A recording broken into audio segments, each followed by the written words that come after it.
Le tunnel Léopold II, à Bruxelles, doit être rebaptisé du nom de la chanteuse belge. Une décision qui suscite outre qui est vrai un vaste débat, sa chanson, Chocacao, étant jugée raciste. La polémique est partie d'une bonne intention. La région bruxelloise voulait rompre avec le passé colonialiste du pays en renommant le plus long tunnel de Belgique qui porte le nom de son ancien roi, Léopold II.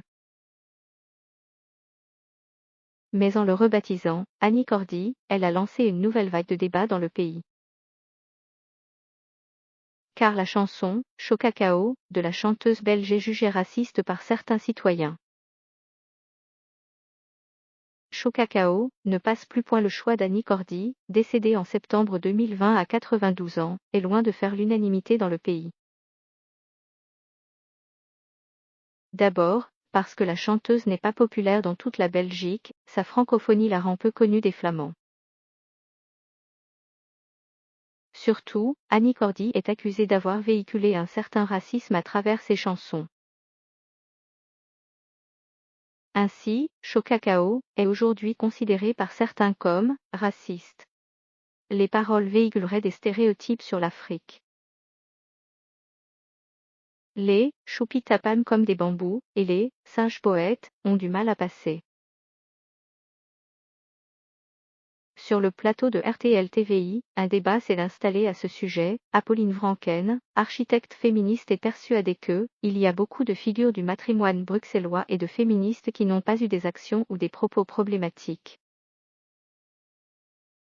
Donc, effectivement, on remet un peu en question ce choix-là. En 2021, c'est « l'esprit général » du tube qui dérange, indique la jeune femme.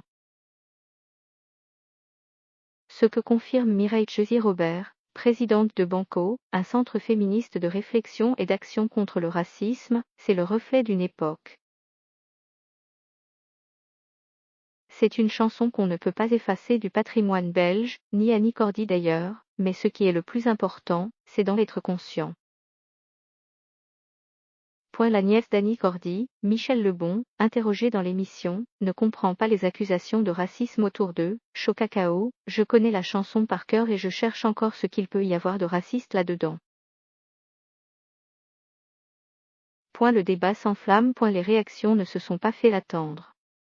Sur les réseaux sociaux, tout le monde y va de son petit commentaire, en Belgique comme en France. Sur Twitter, la LICRA, la Ligue internationale contre le racisme et l'antisémitisme, ironise. Nadine Morano, ancienne ministre de Nicolas Sarkozy, invite, elle, à chanter et partager Chocacao pour répondre aux accusations de racisme visant Annie Cordy. Le choix d'Annie Cordy pour renommer le tunnel a pourtant été réalisé à l'issue d'un vote populaire sur Internet. L'interprète de Tata Yo-Yo l'a emporté devant 14 personnalités féminines, dont la romancière Marguerite Yourcenar, née à Bruxelles, Marie Curie ou Simone Veil.